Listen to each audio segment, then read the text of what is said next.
আমন্ত্রণ ডিবিসি নিউজের ধারাবাহিক আলোচনা অনুষ্ঠান উপসংহারে আপনাদের সাথে আছে আমি প্রণব সাহা। এক মাসের আলোচনায় আমরা পৌঁছতে চাই উপসংহারে, তৈরি করতে চাই একটি সুপারিশ। স্বাধীনতার সুবর্ণ জয়ন্তী আমরা পালন করব আর মাত্র 2 বছর পরে। মার্চেরই শুধু আমরা স্বাধীনতা আর মুক্তিযুদ্ধের কথা বলবো, বিষয়টি এমন নয়। তবে হ্যাঁ, মার্চ মানে মুক্তিযুদ্ধের শুরু, মার্চ মানে স্বাধীন দেশের পতাকা আর স্বাধীনতার ইশতেহার, অবশেষে স্বাধীনতার ঘোষণা।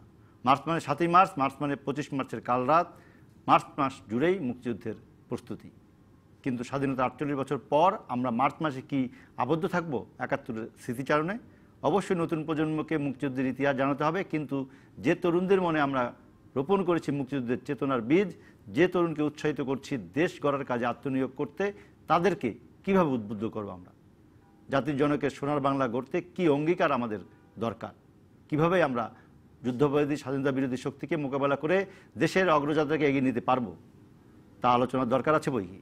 কারণ যখন আমরা স্বাধীনতার সুবর্ণ জয়ন্তী পালন করব, তখনও তো একটি উন্নত আধুনিক রাষ্ট্রের নাগরিক হতে চাইব আমরা। তার জন্য কি প্রস্তুতি আছে আমাদের? কি অঙ্গীকারে তরুণরা এগিয়ে যাবে? এসব প্রশ্নের জবাব খুঁজতেই স্বাধীনতার মাঝ জুড়ে আমাদের আলোচনার বিষয় মুক্তিযুদ্ধের নতুন স্বপ্ন। আর নিয়ে আলোচনায় আমাদের সাথে আজকে যুক্ত হয়েছেন মুক্তিযোদ্ধা শামসুর রহমান চৌধুরী বীর বিক্রম। আপনাকে স্বাগত আমাদের এই আলোচনা অনুষ্ঠানে। আমাদের সঙ্গে আরও আছেন শহীদ আলতাফ মাহমুদের মেয়ে শাহান মাহমুদ। আপনাকে স্বাগত আমাদের এই আলোচনা অনুষ্ঠানে।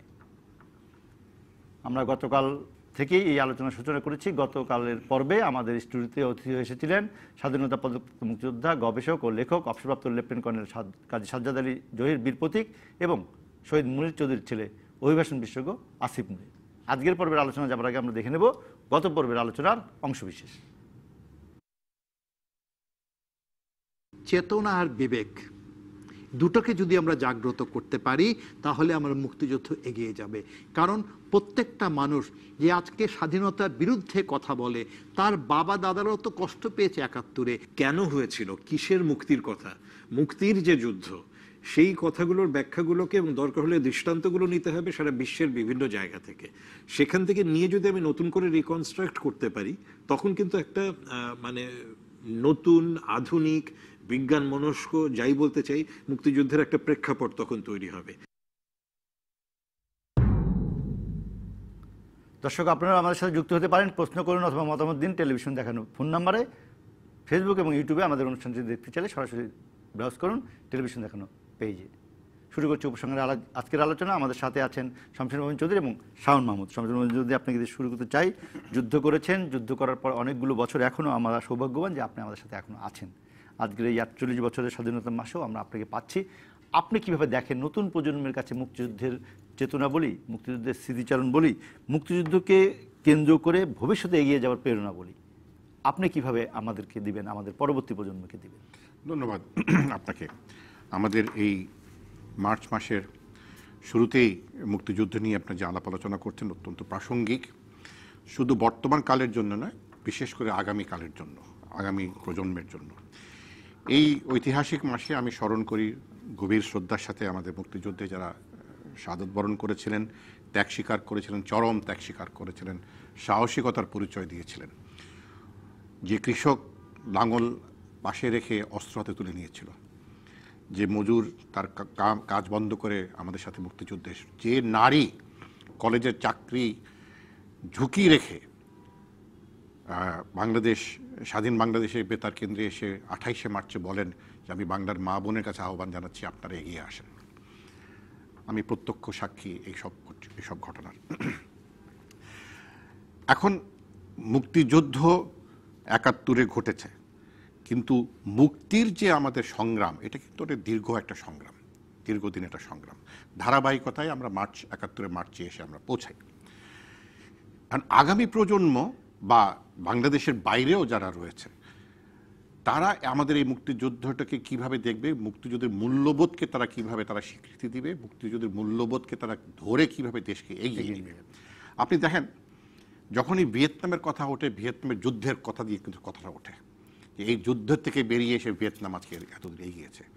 বাংলাদেশ কথা ঠিক সেইভাবে ওঠে না, বলা হয়তো দরিদ্র দেশ এখন এগিয়ে যাচ্ছে, কিন্তু বাংলাদেশের জন্ম যে রক্তক্ষয়ী একটা সংগ্রামের মধ্য দিয়ে, যুদ্ধের মধ্য দিয়ে, সেটার কথা কিন্তু সে এখন কেউ এখনো বলে না। আমি যেখানে বলতে চাই, যুদ্ধ করতে গিয়ে আমার সাথে যে প্রথম যুদ্ধ করতে গিয়ে রণাঙ্গনে প্রথম শহীদ হয়েছিল আমার সিপাহী নায়েব আলী, তার কথা কে মনে রাখতো? তার পরিবারের কথা কেউ হয়তো জানে না কোথায় আছে। সে তো হয়তো দেখা গেল পরিবারে একমাত্র আয় করার একজনই লোক ছিল, তার আয়ের উপরে হয়তো সমস্ত পরিবারটি চলতো। যে কলেজের ছাত্ররা যখন বিশেষ করে আমার মনে পড়ে বেরিয়ে আসে 27শে মার্চে, 26শে মার্চে, 28শে মার্চে, এসে বলে স্যার আমরা যুদ্ধ করব। তোমরা কি কোনো সময় অস্ত্র দেখেছো? বলেন আমরা অস্ত্র দেখিনি, ব্যবহার করতে দূরের কথা, অস্ত্র আমরা দেখিনি জীবনে। কি যুদ্ধ করলে আমি মাতৃভূমিকে আমরা মুক্ত করব। এই যে চেতনা, এই চেতনাটা কি আমাদের মধ্যে চলে গেছে কিনা? মুক্তিযুদ্ধ শেষ হওয়া মানে যে সেই চেতনা শেষ হতে কথা নয়, তাই না? যে এমন কিছু মূল্যবোধ নিয়ে তখন বাংলার মানুষ এগিয়ে এসেছিল, সেটা তো আমাদের হলো মূল ভিত্তি। সেটাকে এগিয়ে নিয়ে আমরা কিভাবে নিয়ে যাব? আমি আসিফ মুনির কথা শুনছিলাম যে মুক্তিযুদ্ধের বিরুদ্ধে যারা বলে, এখন জানি না বর্তমানে মুক্তিযুদ্ধের বিরুদ্ধে কথা বলে কি না, হয়তো অন্যান্য প্রশ্ন নিয়ে করতে পারে। সাজ্জাদ জাহিরকে আমি অত্যন্ত শ্রদ্ধা করি, সম্মান করি, আমার ব্যক্তিগত পরিচয় তার পুরো পরিবার, এবং তার বড় ভাই আমার সাথে সহপাঠী, সেও মুক্তিযোদ্ধা, তার বাবা মা সকলেই মুক্তিযোদ্ধা, এবং তারা এই মুক্তিযুদ্ধ নিয়ে যথেষ্ট গবেষণা করেন। গবেষণার চাইতে বড় কথা যে আমরা কি বার্তা আগামী প্রজন্মকে দিতে পারবো, নাকি আগামী প্রজন্ম বলছে ঠিক আছে মুক্তিযুদ্ধ হয়ে গেছে, এখন ঘটনা মাত্র, এখন আমার দেশ করার, এখন আমি জীবন জীবিকা কি হবে সেটা নিয়ে আমি ব্যস্ত। বুঝলাম, তোমার জীবন জীবিকার সুযোগ তো হয়েছে স্বাধীন বাংলাদেশ হয়েছিল বলে। স্বাধীন বাংলাদেশ স্বাধীন না তোমার তো সেই জীবন জীবিকার সুযোগ থাকতো না। আজকে আমরা তৈরি পোশাক রপ্তানিতে বিশ্বের 2য় স্থানে অবস্থান করছি। পাকিস্তানের অংশ হিসাবে আমরা তৈরি পোশাক ক্ষেত্রের মধ্যে আমাদের কোনো অবদান রাখার সুযোগই থাকতো না, কারণ ব্যবসার সঙ্গে বাঙালি জড়িত ছিল না খুব একটা, তাই না? স্বাধীন বাংলাদেশ হওয়াতে আমরা সেই সুযোগ পেয়েছি। আমরা যে একটা ব্যবসা বাণিজ্য বা শিল্প প্রতিষ্ঠান করতে পারি, মালিকানা নিতে পারি, সেটা তো শিখলাম স্বাধীন বাংলাদেশ হওয়ার পরে। এই সার্বিকভাবে কিন্তু আমাদের বিষয়টা দেখতে হবে যে স্বাধীন বাংলাদেশ না হলে কিছুই হতো না। যত ভুল ত্রুটি হয়ে থাকতে পারে, এখন ভুল ত্রুটি হচ্ছে, তার মধ্যেও স্বাধীন বাংলাদেশের যে মূল মূল্যবোধকে নিয়ে সকলে বলে চেতনার কথা, আমি মনে চেতনা থেকে বড় জিনিস কিন্তু মূল্যবোধ। যদি মুক্তিযুদ্ধের মূল্যবোধকে আপনি সামনে রাখতে পারেন, বাক স্বাধীনতা, গণতন্ত্র, ওই অর্থনৈতিক বৈষম্য দূর করা, সমৃদ্ধ এবং সামাজিক স্থিতিশীলতা, আপনি যদি বলেন যে ধর্মনিরপেক্ষতা, তার থেকে আমি বলবো যে বড় যে সামাজিক স্থিতিশীলতা তার সাথে জড়িত। ধর্মনিরপেক্ষ থাকলেই সামাজিক স্থিতিশীলতা আসবে, তাই না? এবং আমি সবচেয়ে বলি সেকুলার স্টেট থেকে বড় জন্য কিন্তু সেকুলারাইজড স্টেট, যে আমাকে সেকুলার চিন্তা ভাবনা থাকতে হবে। খালি সংবিধানে সেকুলার থাকতে তো হবে না, I have to be a secularized mindset. সেটা আমরা নতুনদের কাছে কিভাবে দিব? সেটাই তো, সেটাতে ব্যর্থটা কে হচ্ছে? যারা মুক্তিযুদ্ধ নিয়ে গবেষণা করছে তারা হচ্ছে। মুক্তিযোদ্ধারা কি এটাতে ব্যর্থ হয়েছে, নাকি রাষ্ট্র এতে ব্যর্থ হয়েছে? সেই প্রশ্নটা যদি আমরা খুঁজে বের করতে, তাহলে হয়তো আমরা এটা উত্তর খুঁজে বের করতে চেষ্টা করতে পারি। আমি সানন্দা আপনার কাছে যাব। উত্তরাধিকার হিসেবে শহীদের উত্তরাধিকার বহন করেন, আবার নিজেরও একটি প্রজন্ম, আপনি পরবর্তী প্রজন্মেরও অভিভাবক। এখন আপনি যে বয়সে, আমরা যে বয়সে পৌঁছেছি, তাহলে আমরা কি শিখলাম, আমরা কি লালন করতে পারলাম, পুরোটা আমরা কি এখন দিতে পারবো? আমাদের সামনে শমশের মোবিন চৌধুরী আছে, আমাদের সামনে আমাদের পরবর্তী প্রজন্ম আছে যারা স্কুলে যাচ্ছে, কলেজে যাচ্ছে, তাদেরকে কি দিচ্ছি আমরা? আপনি শহীদের উত্তরাধিকার বহন করেন, আমি ইতিহাস পড়ে পরিবার জড়িত ছিল, সেইভাবে আমি মুক্তিযুদ্ধকে আহরণ করেছি উত্তরাধিকার হিসাবে। কিন্তু আমি নতুনদের কাছে কি বলবো, যে মুক্তিযুদ্ধ কি 9 মাসের একটি সশস্ত্র যুদ্ধের ঘটনা? মুক্তিযুদ্ধ যেটি শমশের মোবিন চৌধুরী বলেন, এটি একটি চেতনা, একটি আদর্শ, এবং সেটি এখনকার বাস্তবতায়ও প্রযোজ্য। যে তুমি স্বাধীন দেশের নাগরিক হয়েছো, ওই 9 মাসের বা তার আগে যে 23 বছরের সংগ্রাম আমাদের 47-এর পর থেকে, সেই অহংকার যদি আমি না দিতে পারি, ও কিভাবে মুক্তিযুদ্ধকে ধারণ করবে? আমি একটু অন্যভাবে শুরু করতে চাই, আমার একটা ছোট্ট অভিজ্ঞতা দিয়ে। আমি গত বছর অস্ট্রেলিয়া গিয়েছিলাম, নিউ ক্যাসেল নামে একটা জায়গায় ঘুরতে গিয়েছি। তো ওখানে যখন গিয়েছি, আমাকে আমার বোন বললেন যে তোমাকে প্রথম বিশ্বযুদ্ধ এবং দ্বিতীয় বিশ্বযুদ্ধের জন্য যে যারা আত্মত্যাগ করেছে, উৎসর্গ করেছে অস্ট্রেলিয়ার হয়ে, তাদের জন্য যে একটা মেমোরিয়াল, ওখানে আমি তোমাকে নিয়ে যেতে চাই। আমি গেলাম সমুদ্রের পাড়ে, একদিকে পাহাড় একদিকে সমুদ্র, আমি আমার বোন হাঁটছি মেমোরিয়ালটা দিয়ে, দুদিকে কিছুই না, শুধু লোহার আর স্টিলের মধ্যে হিস্ট্রিগুলো লেখা, কিছু সৈনিকের অবয়বের মধ্যে তাদের নামগুলো লেখা। এবং আমার বোন আমাকে বলছে, দেখো অস্ট্রেলিয়া কিন্তু নিজের জন্য যুদ্ধ করেনি, দেশের জন্য যুদ্ধ করেনি, তাদের সৈনিকরা গিয়েছিল প্রথম যুদ্ধে, বিশ্বযুদ্ধ এবং দ্বিতীয় বিশ্বযুদ্ধে অংশগ্রহণ করতে। এদের স্মরণে প্রায় 1.5 কিলোমিটার জায়গা ধরে যখন আমি হাঁটছি এবং আমি যখন চিন্তা করছিলাম, আমি কিন্তু তাদের সাথে সাথে প্রথম বিশ্বযুদ্ধ এবং দ্বিতীয় বিশ্বযুদ্ধে হেঁটে চলে গিয়েছিলাম। আমি তারপরে আমার একটা অভিজ্ঞতা লিখেছিলাম যে আমার তো সেই সাধ্য নেই, কিন্তু আমি জানি যে আমাদের মেরিন ড্রাইভ যে হয়েছে সেখানে যার সাধ্য ছিল, যারা এটা নিয়ে কাজ করছে, সেখানে কি নতুন প্রজন্মের জন্য এরকম একটা কাজ করা যেত না? যাদেরকে হয়তো আমরা কথা বলে, ইতিহাস বলে বোঝাতে পারছি না, বই পড়াতে গিয়ে বুঝছি না, আরোপিত মনে করে, জোর জবরদস্তি মনে করে। এগুলা কি আমরা অভ্যাসের মধ্যে তৈরি করতে পারিনি যে একটা জায়গা দিয়ে হাঁটছি, আমাদের শহীদদের নাম থাকবে, আমাদের মুক্তিযুদ্ধের অপারেশনের নাম থাকবে? এই অভিজ্ঞতাটা আমি আজকে কেন এখানে বললাম, আপনারা সবাই হয়তো এখানে আছেন। গত 10 বছরে যেই পরিমাণ মুক্তিযোদ্ধাদের আমি অপমান হতে দেখেছি, এবং গত 10 বছরে কিছু জায়গা থেকে যেভাবে আঙুল তুলে শহীদ পরিবারের সদস্যদের বলতে শুনেছি, এমনকি আমিও শুনেছি যে চেতনা বিক্রি করে খায়। অনেক শহীদ পরিবার, অনেক মুক্তিযোদ্ধা কিন্তু চুপ করে গেছেন, তাদের বীরত্ব গাথা বলেন না, তাদের মুক্তিযুদ্ধের গল্প বলেন না। আমাদের কোথাও ভুল ছিল যদি বলি, স্যার এখানে আছেন, অনেক সিনিয়র, উনি মুক্তিযোদ্ধা। আমাদের ভুলের মধ্যে কি, যখন আমি খুঁড়তে থাকি আমাদের ভুল কোথায় ছিল? হ্যাঁ, আমাকে যদি বলেন, আমার প্রথম যে বয়স 30-35 বছর পর্যন্ত কিন্তু আমি যুদ্ধ করেছি বেঁচে থাকার জন্য। আমাদের বাবা ছিল না, বাসায় মাথা গোঁজার ঠাঁই ছিল না। আমার মা তখন পড়াশোনা করে মোটে চাকরিতে যাবে সেই একটা সময় পার করেছি।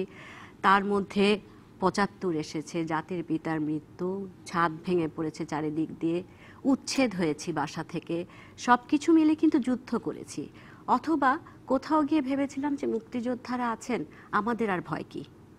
মুক্তিযুদ্ধ তো আমার পরিচয়, আমার নিজের আত্মপরিচয় আমি মনে করি। মুক্তিযুদ্ধ নিয়ে কখনো মনে হয়নি এখনকার পরিস্থিতিতে এসে যে কেউ আঙুল তুলে কথা বলবে মুক্তিযুদ্ধ নিয়ে। গত 10 বছরে আমি যা দেখছি, যা খুব হয়েছে, ভীষণ হয়েছে। এখান থেকে আমার কাছে একটা জিনিসই মনে হয় কি, ভুলের জায়গাটা তো অনেক হয়েছে, একটু যদি আমরা ভালো জায়গায় যেতে চাই, আমরা কেন প্রথম শ্রেণী থেকে 10ম শ্রেণী পর্যন্ত 100 নাম্বারের একটা বিষয় করি না মুক্তিযুদ্ধ? তাই নিয়ে আমাদের এসএসসিতে কেন হয় না? একটা কমিটি করে কিছুটা অন্তর্ভুক্ত করা হয়েছে প্রথম শ্রেণী থেকে। মুক্তিযুদ্ধ কি কিছুটা গল্পের ব্যাপার? না, তা তো নয়। অবশ্যই অনেক বিশাল, মুক্তিযুদ্ধ বিশাল ব্যাপার।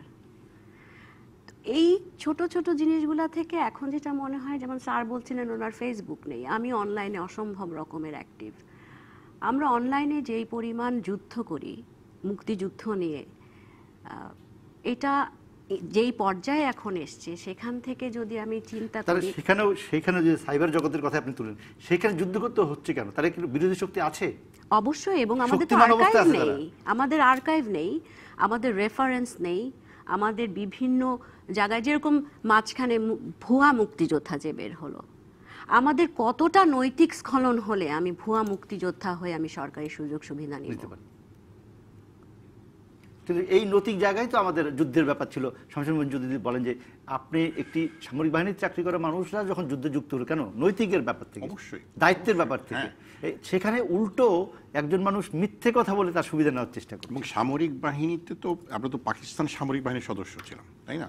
এবং আমরা কিন্তু যখন আমরা কমিশন পাই, শপথ নিতে হয় যে পাকিস্তানকে রক্ষা করব শত্রুর মোকাবিলা থেকে, সেই শপথ ভেঙে আমরা বিদ্রোহ করেছি এবং বাংলাদেশকে স্বাধীন করে শপথ নিয়েছি। মানে আমার কমিশন 1969 সালে, 71 সালে সেই 69 সালের শপথ ভেঙে আমি 71 সালে নতুন শপথ নিলাম। একটা দেশকে রক্ষা করার শপথ ভেঙে আমি একটা দেশকে স্বাধীন করার জন্য শপথ নিলাম, তাই না? তো একটা কিন্তু শুধু একটা যে হুট করে একটা ঘটনা তা নয়, একটা আমার মনোজগতে আমি দেখেছি সমাজে কি হচ্ছে, বাঙালিদের মধ্যে একটা ভিন্ন ধরনের মানে চিন্তা চেতনা এসছে যে না, স্বাধীনতাই ছাড়া আমাদের কোনো উপায় নেই। এবং এখানে কিন্তু 7ই মার্চের ঐতিহাসিক ভাষণের বিরাট তাৎপর্য রয়েছে। সেই তাৎপর্যটাকে বোধহয় আমরা সঠিকভাবে ধরতে পারিনি। অনেকে বলেন যে এই 7ই মার্চের এই ভাষণের মধ্য দিয়ে স্বাধীনতা ঘোষণা হয়ে গেছে, কেউ বলে 7ই মার্চের ভাষণে ঘোষণার কথা ছিল না। আমি নিজে যেটা দেখি বা যেটা আমি গবেষণা করি, যে বঙ্গবন্ধুর 7ই মার্চের ঘোষণার তাৎপর্য এর চেয়ে অনেক অনেক বড়। এই কারণে যে এই প্রথমবার একটি মূলধারার রাজনৈতিক দলের একজন নেতা বিশাল জনগণের ম্যান্ডেট পেয়ে পাকিস্তান সরকারকে, সামরিক সরকারকে আলটিমেটাম দিয়েছেন যে আমার 1, 2, 3, 4টা দাবি আছে, এটা মানো, নাহলে স্বাধীনতা সংগ্রাম ছাড়া, যুদ্ধ ছাড়া আমার কোনো উপায় থাকবে না। এইটাই হলো সবচেয়ে বড় তাৎপর্যমূল আমার দৃষ্টিতে, যে সবচেয়ে বড় তাৎপর্য 7ই মার্চের ভাষণে।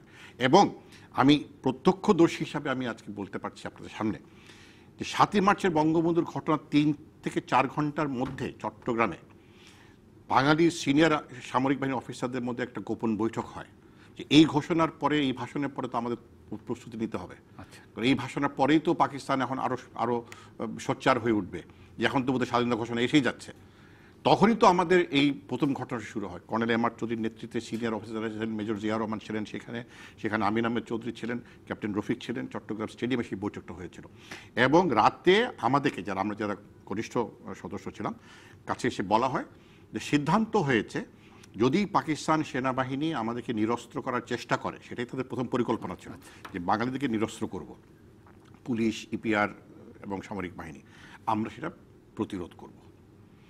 অর্থাৎ একজন সামরিক বাহিনীর অফিসার হিসেবে সিদ্ধান্ত নেওয়া হচ্ছে যে আমরা পাকিস্তান সেনাবাহিনীর বিরুদ্ধে প্রতিরোধ গড়ে তুলব। বছরের যে স্বাধীনতা সংগ্রাম আমরা যেটি বলি, যুদ্ধের আগে, এটা কালমিনেটিং পয়েন্ট যেটাকে বলা হয়, সেটা গিয়ে ওখানে গিয়ে একটা জায়গায় পৌঁছে। কিন্তু সেই যে অহংকারের জায়গা, সেই যে দায়িত্বের জায়গা, দেশের প্রতি, দেশপ্রেমের প্রতি, মা মাটি মাতৃভূমির প্রতি, সেইটির অহংকারের জায়গাটা এখন আমরা কিভাবে সংজাত করবো? এখন তো আমাদের সামনে পাকিস্তানি শাসক গোষ্ঠী নাই, এখন তো আমাদের কাছে অন্যরকম অর্থনৈতিক বৈষম্য আছে। এখন আপনি যদি বলেন যে চাকরিটা আমার মূল ব্যাপার, আমি জীবন ধারণ করবো কিভাবে, আমি উন্নত জীবন করতে চাই, তার জন্য মুক্তিযুদ্ধের ইতিহাস পড়বো কি পড়বো না, এই জায়গা, এটা খুব একটা নেতিবাচক কথা বলে ফেললে তা নিয়ে বিতর্ক হবে। কিন্তু এটা তো আমাদেরকে এটার মুখোমুখি হতে হচ্ছে। সেইখানে করণীয় নিয়ে একটু আলোচনা করব বিরতির পর। উপসংহারে এই পর্যায়ে নিচ্ছি বিরতি। আমাদের সঙ্গে আছেন শাহান মাহমুদ এবং শমশের মোহন চৌধুরী। আপনারা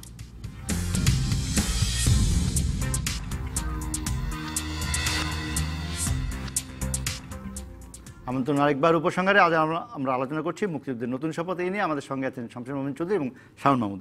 শমশের মোহন চৌধুরী, আমি আপনাকে থামিয়েছিলাম, আমরা বলতে চাচ্ছি সেই অহংকারটা আমি নতুন প্রজন্মের কাছে কীভাবে দিব?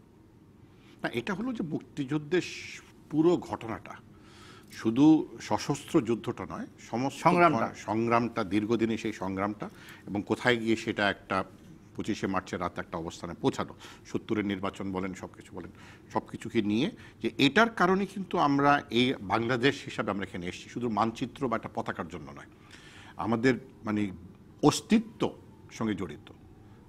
এবং যেই প্রজন্মই আসুক না কেন, 100 বছর পরে হোক, 150 বছর, 200 বছর পরে হোক, আজকে যদি রোমান ইতিহাসের কথা কি আমরা ধরে আমরা এগোতে পারি, আজকে যদি এথেন্সের গণতন্ত্রের কথাকে আমরা ধরে আমরা আগামীতে আমরা শিক্ষা দিতে পারি কলেজ স্কুলে, যেটা উনি বলছিলেন যে একটা 100 নম্বরের একটা মানে পরীক্ষা হবে না কেন মুক্তিযুদ্ধের উপরে, মুক্তি সংগ্রাম এবং বাংলাদেশে কেন হবে না, এবং সশস্ত্র মুক্তিযুদ্ধের উপরে উদ্বুদ্ধ হয়েছে যার সশস্ত্র মুক্তিযুদ্ধের ইতিহাসকে নিয়ে এবং দীর্ঘদিনের মানে মুক্তি সংগ্রামকে নিয়ে, সেই সব কথা নিয়ে কেন হবে? আমরা খণ্ড খণ্ড বই, কেউ বই লিখছে, বিদেশিরা বই লিখছে, দেশিরা কিছুটা হয়তো লিখছে, বাট বস্তুনিষ্ঠ কিন্তু লিখছে বিদেশিরা।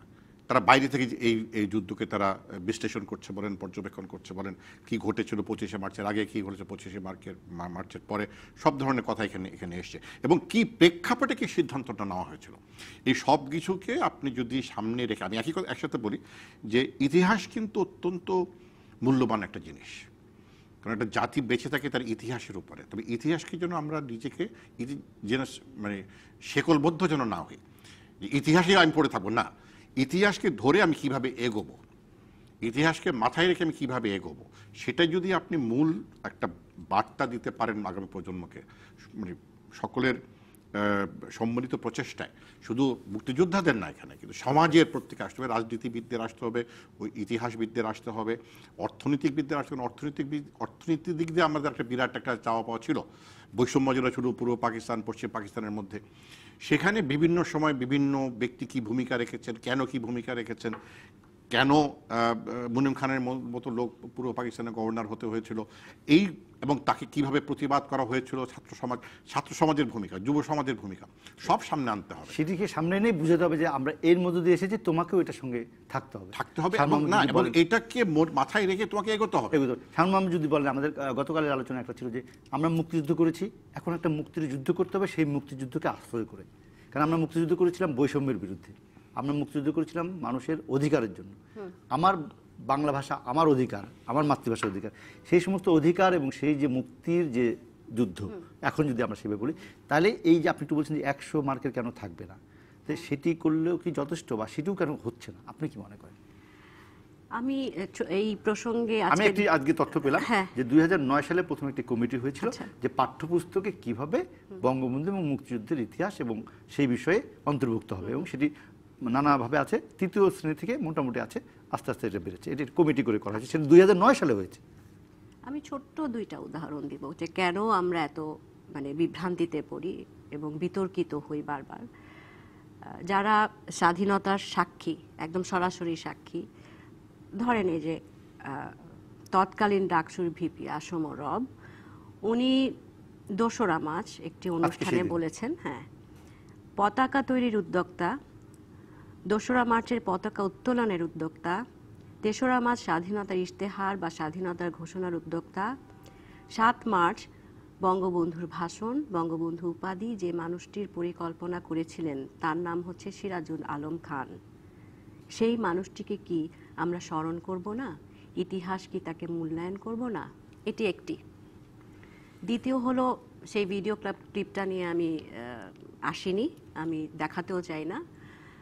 অত্যন্ত জনপ্রিয় এবং শ্রদ্ধেয় আমাদের মুক্তিযুদ্ধের কমান্ডার, তার কন্যা একটি কনফারেন্সে বেশ খানিক লোকের সামনে, এবং সেখানে সবচেয়ে দুঃখের বিষয় হলো মাননীয় মুক্তিযোদ্ধা মন্ত্রী উপস্থিত ছিলেন।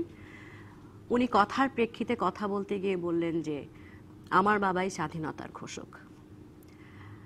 এবং খুবই আশ্চর্য হয়েছে আমি ভিডিওটা দেখে 1 ঘন্টার উপরে, যে সেখানে মাননীয় মন্ত্রী, মুক্তিযোদ্ধা মন্ত্রণালয়ের মন্ত্রী থাকা অবস্থাতেও কোনো প্রতিবাদ করেন। সেটা একটা ওনার ভুল হতে পারে ব্যক্তিগত, ঠিক আছে, আমার কোনো ব্যাপারে এসবে আপত্তি নাই। এই যে আজকের আসম রব সাহেব বলেন, অথবা যারা সরাসরি মুক্তিযুদ্ধের সাথে জড়িত, যেমন যদি আমি অথবা স্যার, আমরা যদি এই ধরনের 48 বছর পর এই ধরনের বিকৃত অথবা বিভ্রান্তিকর তথ্য দিতে থাকি, আপনি কি মনে করেন যে আমার পরবর্তী প্রজন্ম সব কথাগুলোকে নিবে? নিবে না, অবশ্যই নিবে না, তাই না? সেই কারণেই আমি সবসময় বলি যে প্রথম শ্রেণী থেকে 10ম শ্রেণী পর্যন্ত যদি একদম সঠিক ইতিহাস নিয়ে কোনো বিকৃতি ছাড়া যদি একটি বিষয় হয়, মুক্তিযুদ্ধ নামে একটা বিষয়, তো বিতর্কিত বিষয় দিতে পারবেন না, তা উচিত হবে না। কিন্তু আমার কথা হলো গিয়ে কি, যদি আমাদের সত্যিকার মুক্তিযুদ্ধ আর্কাইভও থাকতো, ইতিহাসের দলিল, তাহলে কি যে আজকে কথা বলা যেত?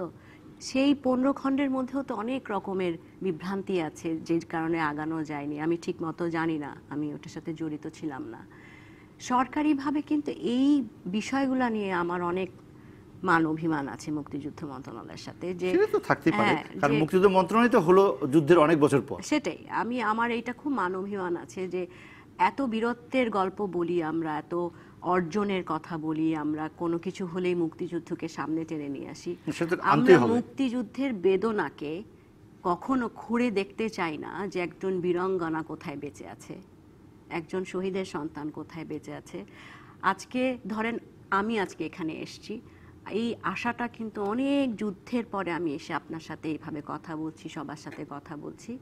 আজ থেকে 25 বছর আগে হলেও কিন্তু আমি এত জোরে, এত শক্ত হয়ে কথা বলতে পারতাম না।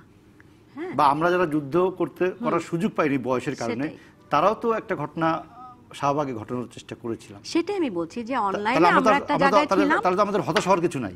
অবশ্যই হই না, আমি তো কখনোই হাল ছাড়তে রাজি না। এবং অনলাইনে যে অ্যাক্টিভিজম চলে, যাদেরকে আমরা বলি যে সারাদিন স্ক্রিনে তাকিয়ে থাকে কি জানি করে, 2013-র পরে একটা কিন্তু প্রজন্ম বের হয়েছে, যারা উঠে দাঁড়িয়ে কিন্তু 71-কে সামনে টেনে নিয়ে চলে আসে, এবং তারা কিন্তু নিজের পকেটের খরচ দিয়ে যারা ব্লগার ছিল, আছেন এখনো অনলাইনে যে অ্যাক্টিভ এখনো, তারা সাইবার কিন্তু- জগতে যে হ্যাঁ, যুদ্ধ। তারা কিন্তু এই যুদ্ধটা করে, এবং আমার জানা মতে যেমন হাসান মোরশেদ কাজ করছে, উনি শুধু গণহত্যা নিয়ে উনি থাকছেন না, উনি জেনোসাইড হিসাবে বলতে চাচ্ছেন ৭১কে, যে আমাদের ওখানে লুণ্ঠন হয়েছে, ধর্ষণ, ধর্মান্তরিত,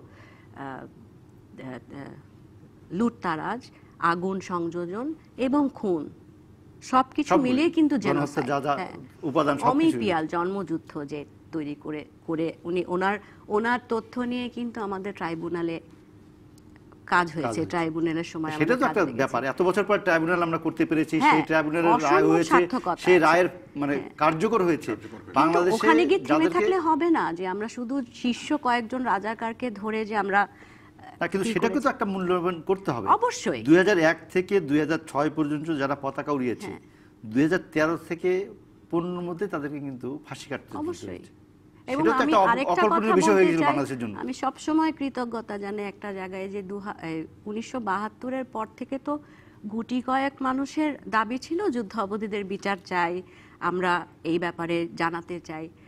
2013 সাল কিন্তু প্রমাণ করে দিয়েছে, 2013 সাল সংগঠিত না হলে যুদ্ধাপরাধীদের বিচারের যে মূল্যায়ন শুধু আমাদের মধ্যেই তো ছিল ভেতরটায়, ওইটা কিন্তু একটা প্রজন্ম বের হয়ে এসছে। এবং তারাই হয়তো অগ্রসর করে নিয়ে যাবে। এই ব্যাপারে আমার কোনো দ্বিধা সেক্ষেত্রে নেই। আরেকটু যদি সুনির্দিষ্ট করে আমরা বলতে চাই, সমীর মোমিন চৌধুরী, তাহলে আমাদের তার করণীয়টা কি? আমরা এখন তো যে 12 বছরের সন্তান আমাদের যারা আছে, যারা স্কুলে পড়ছে, যারা কলেজে পড়ছে, তারা তো মূল চেতনা হলো তাদের মূল কাজ বা চিন্তা যে পড়ালেখা শেষ করে তারা কাজ করবে, তারা দেশের জন্য কাজ করবে, তারা নিজের আয় রোজগার করবে, নিজে বেঁচে থাকার জন্য করবে। তাদেরকে আমরা মুক্তিযুদ্ধের কোন জায়গাটায় বললে তারা এটাকে গ্রহণ করবে এবং এটার জন্য তারাও একটা চেতনায় উদ্বুদ্ধ হয়ে এগিয়ে যাবে? সে হয়তো তার প্রকৌশলী হয়তো দেশের জন্য প্রকৌশলী কাজ করবে তার পেশা হিসাবে, কিন্তু তার সঙ্গেও তো মুক্তিযুদ্ধের বিষয়টা তার মাথায়ও রাখতে হবে। না, আমার এখানে দুটো প্রশ্ন আপনার কাছে। একটা হচ্ছে যে আমরা বলতে কাকে বোঝাচ্ছেন, মানে এই দায়িত্বটা কার? না, আমি মনে করি সেই সবারই, উত্তরটা নিয়ে এখনো- সবারই দায়িত্ব। সবাই, আচ্ছা, ঠিক আছে। আপনি এখন- যুদ্ধ করেছেন, আপনার দায়িত্ব। আমি সেই যুদ্ধের উত্তরাধিকার, নিজে যুদ্ধ করি নাই, কিন্তু আমি তো সেই ইতিহাস ধারণ না, করি। ঠিক আছে, যেহেতু আপনি সেই আদর্শের সাথে মানে মনস্তাত্ত্বিকভাবে এবং সকলভাবে আদর্শের সাথে জড়িত, সেই আদর্শের বিরুদ্ধে কেউ যেতে পারবে না, অবশ্যই মুক্তিযুদ্ধের বিরুদ্ধে কেউ যেতে পারবে না। প্রশ্নই ওঠে না। তো রাজনীতি সেখানে ভিন্ন এখন করতে পারে আপনি কেউ। এখন আমরা যখন বলি যে অর্থনৈতিক বৈষম্যের বিরুদ্ধে আমরা সংগ্রাম ছিল, তাই না, সেটার সশস্ত্র মুক্তিযুদ্ধে পরিণত হলো। তো অর্থনৈতিক বৈষম্যের সঙ্গে জড়িত কিন্তু দুর্নীতি, দুঃশাসন, দুর্বৃত্তায়ন। তো নতুন প্রজন্ম আপনি বলেন যে আমাদের এইসব কিন্তু আমাদের মূল্যবোধ ছিল, তখন সে যদি আপনার জিজ্ঞেস করবে যে কি দুর্নীতি মুক্ত সমাজ করতে পেরেছেন, পারি নাই। দুর্বৃত্তায়ন মুক্ত সমাজ করতে পেরেছেন, দুঃশাসন মুক্ত সমাজ করতে পেরেছেন? কিন্তু আমি ব্যর্থ হবো বলে আমার পরবর্তী জন সফল হবে না। ও যদি বলবে আমি কি দেখে কি দেখে সেটাই। উদ্বৃত্ত হব, আমি আকৃষ্ট হব কি দেখে, সেই দৃষ্টান্ত আমার সামনে নিয়ে আসেন। আমি তো সেই জন্য বলবো সমীর মজুমদার, যে আমরা এখন সেই জন্য বঙ্গবন্ধুর জন্মদিনে, বঙ্গবন্ধুর মৃত্যুদিনে আমরা তো বাংলাদেশ মিলিটারি একাডেমিতে তার 1973 সালের বক্তব্য প্রচার করলে আপনি দেখবেন যে ওখানে উনি এই দুর্নীতির কথাই বলেছেন। হ্যাঁ, তাহলে যুদ্ধের পর। অবশ্যই, তাই না, একাধিকবার বলেছেন, একাধিকবার শুধু ওই না, বলেছেন। সংসদে দাঁড়িয়ে বলেছেন আমার সামনে দুর্নীতি, আমার পিছনে দুর্নীতি, আমার পাশের দুর্নীতি, বাইরের দুর্নীতি। তো উনি তো স্বীকার করতে মানে কোনো দ্বিধাবোধ করেন। এটাই হলো বঙ্গবন্ধুর মানে বৃহৎ ব্যক্তি যিনি ছিলেন, যে আমার এই সব সমস্যা, এর মধ্যে আমি দাঁড়িয়ে আছি, এটা স্বীকার করার জন্য তো উনি এত বড় একটা মানে বিশ্ব স্বীকৃতি সেই পেয়েছেন, জন্য জাতির জনক একটা হয়েছেন। জাতির জনক হয়েছেন এবং একটা দেশের স্বাধীনতাকে সংগ্রাম দিকে উনি এগিয়ে নিয়ে গেছেন।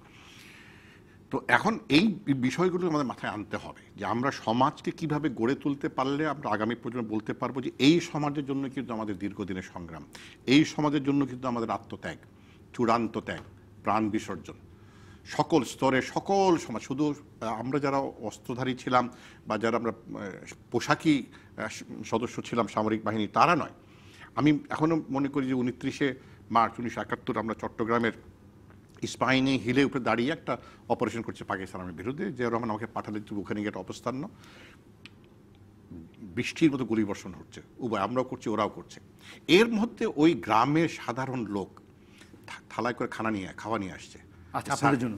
স্যার একটু কিছু খান। আচ্ছা, ও কিন্তু মারা যেতে পারে, ওর হাতে অস্ত্র নেই, নিজেকে বাঁচাবার কোনো উপায় নাই, কিন্তু সে মনে করছে উনি তো আমার জন্য যুদ্ধ করছেন, আমার এত দায়িত্ববোধ ওনার কাছে আছে, ওনাকে আমি একটু কিছু মুখে খাওয়া দিই। ও তো আমার চেয়ে কোনো কোনো কোনো কম অংশে মুক্তিযোদ্ধা না। এবং সেটা তো আপনার সামরিক ওকে আপনি খেতাবও দেন নাই, জমিও কিন্তু দেন আপনি নাই, তো কোনো সামরিক তার কোনো ইউনিটের তালিকার নামও নাই তার। সেটা সামরিক ইউনিটের লজিস্টিক ইউনিটের কাজ, এবং যেটি সেটা করেছে। এবং মুক্তিযুদ্ধ কিন্তু মানে কনভেনশনাল ওয়ারফেয়ার নয়, এই জন্য আমরা জনযুদ্ধ বলি। এটা জনযুদ্ধ থেকে জনযুদ্ধ ঠিক আছে, কিন্তু আমি বলবো যে সামরিক বাহিনীর মানে ভূমিকা তো এখানে বিরাট ছিল, তাই না? এই জন্য আমি বলি যে মিলিটারিলাইজড মানে জনযুদ্ধ। যুদ্ধটাই তো বড় কথা, জনযুদ্ধ হোক সামরিক যুদ্ধ হোক, কিন্তু এটা তো একটা দেশ রক্ষার যুদ্ধ নয়, একটা দেশের সৃষ্টির যুদ্ধ। শেষের যুদ্ধ। আমরা সেটা নিয়ে আরেকটু আলোচনা করবো উপসংহারে এই পর্যায়ে আরেকটি বিরতি, সঙ্গে থাকুন। আমন্ত্রণ আরও একবার উপসংহারে। আজ আমরা আলোচনা করছি মুক্তিযুদ্ধের নতুন শপথ। এই নিয়ে আমাদের সঙ্গে আছেন শমশের মোহন চৌধুরী এবং শাওন মাহমুদ। শাওন মাহমুদ, আমি আপনার কাছে আসি। শমশের মোহন চৌধুরী বলছেন তাহলে দায়িত্ব কার? দায়িত্ব আমাদের সবার। সবার। সেটা কিভাবে সেই দায়িত্ব পালন করবো আমরা সবাই? দায়িত্ব আমাদের সবার। রাষ্ট্র, নাগরিক, ছোট বড় সবাই, যুদ্ধের সঙ্গে জড়িত যারা, যুদ্ধের পরে যারা, সবারই সেটা কিভাবে করবো, সেটা আপনি কি মনে করেন? আসলে বেশ কিছু সময় তো আমাদের মুক্তিযুদ্ধ নিয়ে কথা বলা অথবা মুক্তিযুদ্ধের ইতিহাস নিয়ে কথা বলা থেকে আমাদের বিরত বেশ অনেক সময়, 30-31 বছরের মতো সময় ছিল না, মানে একদমই 75 থেকে 96 পর্যন্ত 21 বছর তো সরাসরি ওখানে। তো সবকিছু মিলিয়ে কি ওই সময় যে প্রজন্মটা বেড়ে উঠেছে তাদের মধ্যে অসম্ভব রকমের দ্বিধাদ্বন্দ্ব আছে, বিভ্রান্তি আছে, এবং তাদের সাথে আমি অনেক সময় কথা বলি। সমস্যাটা হচ্ছে কি প্রণবদা, আমরা যখন বড় হয়েছি আমরা কিন্তু আমাদের মা, খালা, নানি পরিবেষ্টিত জায়গা থেকে আমরা বড় হয়েছি, আমরা শুনেছি। এই প্রজন্ম কিন্তু তাই, তার সন্তানরা যখন বড় হচ্ছে সে যা শিখেছে তাই কিন্তু শেখাচ্ছে তার প্রজন্মকে। এই জায়গাটা যখন আমরা ভাঙতে যাই, আমি আবারও 2013-কে যদি ধরি, তখন কিন্তু কিছু বিভ্রান্তি দূর হয়েছে অনেকের মধ্যে থেকে। আরেকটা জিনিস যেটা আমি খেয়াল করেছি, যে আমরা না খুব ছোট করে জিনিস জানতে চাই, আমরা অনেক বড় ইতিহাস পড়তে চাই না এখন। এটাই এমনই যুগ, আমাকে এটা মেনে নিতে হয় যে অনেক বড় লেখা পড়তে চাই না। শর্ট মেসেজে চলে গেছি আমরা, ভিডিওতে চলে গেছি। যেমন আজকে আমি সকালে বড় শক্তির দিকে একটা ভিডিও তো অনেক বেশি শক্তিশালী বিষয়, ওইখানেই আমি আসছি। আজকে সকালে ইমন শিকদার যে একটা কাজ করেছে, চুকনগর গণহত্যা 71, এই ডকুমেন্টারিটা আমি দেখেছি। আজকে যখন দেখলাম পুরা জিনিসটা, এবং চুকনগরে যে গণহত্যা হয়েছে এটা হয়তো আমি অনেক ভালোভাবে জানি, কিন্তু যেইভাবে ওখানে উপস্থাপন করা হয়েছে, এই ধরনের ভিডিওগুলা, ছোট ছোট ভিডিও ডকুমেন্টারিগুলা যদি বিভিন্ন স্কুলে বিভিন্নভাবে অনলাইনে যদি চালানো হয়, যদি টিভি চ্যানেলগুলোতে দেখানো হয়, আমার মনে হয় যে 10 জনও যদি দেখে, অনলাইনে আসুক, 10 জনও যদি থাকে যারা বিভ্রান্তি নিয়ে বড় হয়েছে, আমি বুকে হাত দিয়ে বলতে পারি ওখানে কিন্তু 8 জন হলেও কাঁদবে, ওখানে ভাববে যে গণহত্যা স্পষ্ট করবে, যে স্পষ্ট তাদেরকে ভবিষ্যতে অনেক দূর এগিয়ে নেবে। অবশ্যই আমি মনে করি, মানে দলিল হিসাবে। তো শুধু তো চুকনগর নয়, আরও সারা দেশে এরকম ছোট ছোট কাজ যদি করা যায়, যে গণহত্যা এবং তখনকার যে জেনোসাইড বলছি, আমরা জেনোসাইড বলতে যাচ্ছি গণহত্যার বদলে, এগুলা নিয়ে যদি ছোট ছোট ভিডিও করা যায়, তাহলে মনে হয় খুব সহজে মানুষের কাছে পৌঁছাবে। কিছু ব্যাপারে যে আগের জায়গাটায় বলছিলাম যে মন্ত্রণালয়ের কাছে আমার মান অভিমানের ব্যাপারটা যেখানে রয়ে গেছে, যে আজকে চুকনগরের কথাই বলি, যে ওখানে তো প্রতিটা পুকুর কিন্তু বদ্ধ পুকুর, মানে পানি দেখা যেত না, পুকুরের কোথাও পানি দেখা যেত না, শুধু লাশ। তো ধরেন এক একটি পুকুর থেকে কতজন পেয়েছে? 450, কোথাও 10,000, কোথাও 4,500, এরকম করে পাওয়া গিয়েছে। তো বেশিরভাগই ছিল যারা চলে যাচ্ছিল আশ্রয় নিতে, উদ্বাস্তু হিসাবে হেঁটে চলে যাচ্ছিল, তাদের মধ্যে থেকে তো সবচেয়ে বড় হত্যাকাণ্ডটা ওখানে হয়েছিল।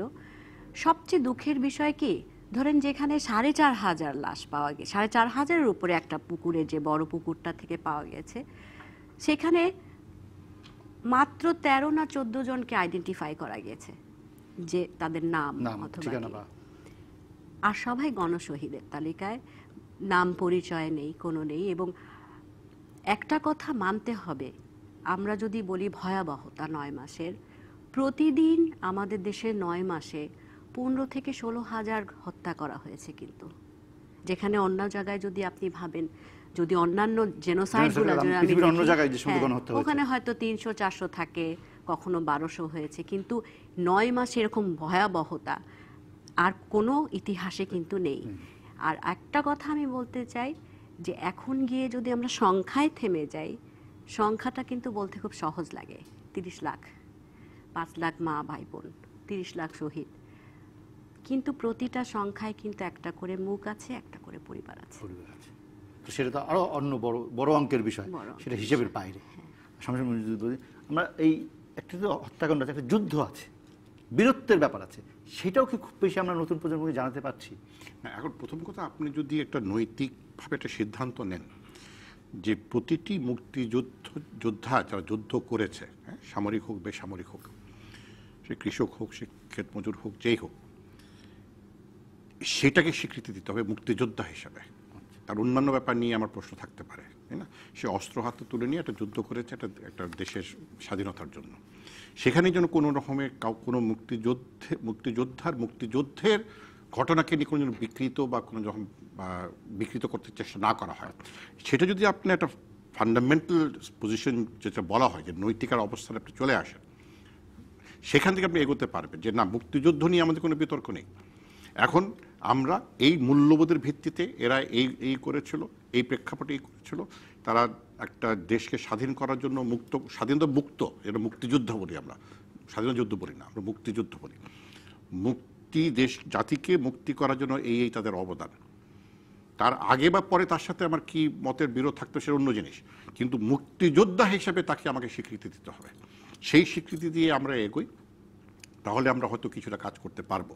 কারণ সেই প্রজন্ম কিন্তু প্রশ্ন করবে আপনাকে, আপনি ও কি মুক্তিযোদ্ধা হিসেবে স্বীকার করেন? ওর এই কারণে কি ওর নামে আপনার মনে কোনো সন্দেহ রয়েছে, তাকে বলে মুক্তিযোদ্ধা হিসেবে তাকে ওকে স্বীকার করবেন না, তার যুদ্ধের এটা, তাই না? যুদ্ধের স্বীকৃতি তাকে দেন, মুক্তিযোদ্ধার স্বীকৃতি তাকে দেন। তার ভুলভ্রান্তি কারণে হতে পারে। শামসুল মনির যদি এই প্রশ্নটা যখন তুললেন, তখন যদি বলে এই প্রজন্ম সেই প্রশ্নও করবে যে শামসুল মনির যদি মুক্তিযুদ্ধ করেছেন, তিনি আমাদের কাছে নমস্য, তার সকল রকমের সম্মান আমরা তাকে দেব। কিন্তু যখন আমরা এই সন্দেহ করি বা বাস্তবতা, শাহ মাহমুদ যেমনটি বললেন, সাইবার ওয়ার্ল্ডে বলি বা অন্য যে কোনো জায়গায় বলি, মুক্তিযুদ্ধের আদর্শের বিরুদ্ধেও তো কথা বলার লোক আছে। আপনি তেমন একটা মানুষের সঙ্গে যখন তার সহযোগী হবেন, তার পক্ষে কাজ করবেন, তখন কি মুক্তিযোদ্ধা হিসেবে আপনার প্রতি আমার সম্মান থাকবে না? আমি কি নতুন প্রজন্মকে বাধ্য করতে পারবো আপনাকে সেই সম্মান দিতে? আপনাকে সেই মুক্তিযোদ্ধা হিসেবে তাকে সম্মান দিতে হবে। প্রশ্ন করতে পারেন যে আপনি মুক্তিযোদ্ধা হয়ে আপনাকে মুক্তিযোদ্ধা হিসাবে সম্মান দিলাম, স্বীকৃতি দিলাম, তবে আমার প্রশ্নটা থাকলো আপনি এই কাজটা কেন করছেন?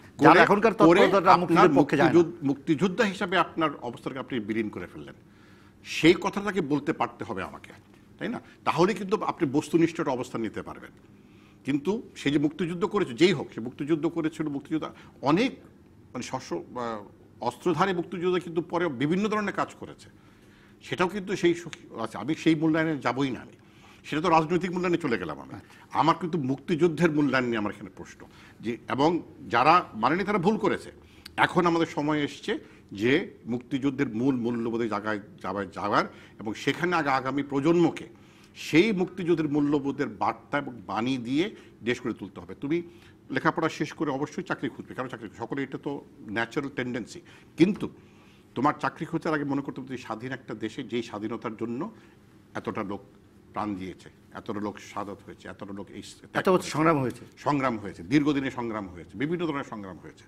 এখন সেই চেতনাটা যদি আমরা ধরে রাখতে পারি সঠিকভাবে, বস্তুনিষ্ঠভাবে, তাহলে দেখবেন কিন্তু আপনি কিছুটা হয়তো এগোতে পারবেন। তবে এটা মানে যৌথ প্রচেষ্টার একটা প্রয়োজন, এটা শুধু এককভাবে কেউ করলে হবে না, সম্মিলিত চেষ্টার মাধ্যমে আপনি এগোতে পারবেন। এবং শুরু করতে হবে আপনার শিক্ষা জগৎ থেকে। শিক্ষাই তো আপনার শিক্ষা দেওয়ার জায়গা তো মূল জায়গাটাতে, শিক্ষার জগতে শুরু করতে হবে আমাকে, যে শিক্ষার জায়গায় আমি এটা গেলাম, আমি এখানে কেন কারোর রাজনীতিকে নিয়ে আমি এখানে আলোচনা করবো না, মুক্তিযুদ্ধ হিসেবে আলাপ করবো। যে ভুল করেছে সেই ভুলের দায় সে দিয়েছে, তাই না? এবং সে খেসারত সে দিয়েছে বা দিবে, বিভিন্নভাবে খেসারত দেওয়া, রাজনৈতিকভাবে খেসারত দেওয়া যায়, প্রাণ দিয়ে খেসারত দেওয়া যায়, বিভিন্নভাবে খেসারত দিয়েছে। তবে মুক্তিযোদ্ধা হিসাবে আমি কাউকে অসম্মান করতে পারবো না, তাতে মুক্তিযুদ্ধ হয়তো অসম্মানিত হবে। আমরা সেই জায়গাটা থেকে বিরত থাকবো, কিন্তু কোনো মুক্তিযোদ্ধার কাছেও, আমাদের সকল মুক্তিযোদ্ধার কাছে যারা এখনও বেঁচে আছেন, তাদের কাছে তো এই প্রজন্মের দাবি হবে বা আমাদের সবার দাবি হবে, আপনি সেই আদর্শ থেকে বিচ্যুত হবেন না, যে আদর্শ বিচ্যুত হলে আপনাকে স্বাধীনতা বিরোধী কারোর সাথে দেখবো। আমি তো সেটা দেখতে চাই। অবশ্যই যদি শেষ করেন, খুব অল্প সময়। আমি আপনার সাথে একমত, কারণ মুক্তিযুদ্ধের সাথে আপোষ নয়, এই জায়গাটা গিয়েই তো আমাদের যুদ্ধ। তো ৭১কে ধরে যদি বিচার করি, তাহলে একটা পর্যায়ে আসে। আর ৭১কে বাদ দিয়ে তো আসলে কোনো কিছু হয় না, ৭১ই তো আমাদের পরিচয়। যার ৭১ নিয়ে সংশয় আছে সে আত্মপরিচয় নিয়ে তার সংকট আছে, আমি বলি সব সময়। হাল ছাড়া চলবে না, হাল ছাড়লে তো নিজের পরিচয়ের বিলীন হাল হয়ে ছাড়া যাবে। নৌকা ডুবে যাবে। অবশ্যই হাল ছাড়া চলবে না, ঝড়ঝঞ্ঝা যাই আসুক। যাই আসুক।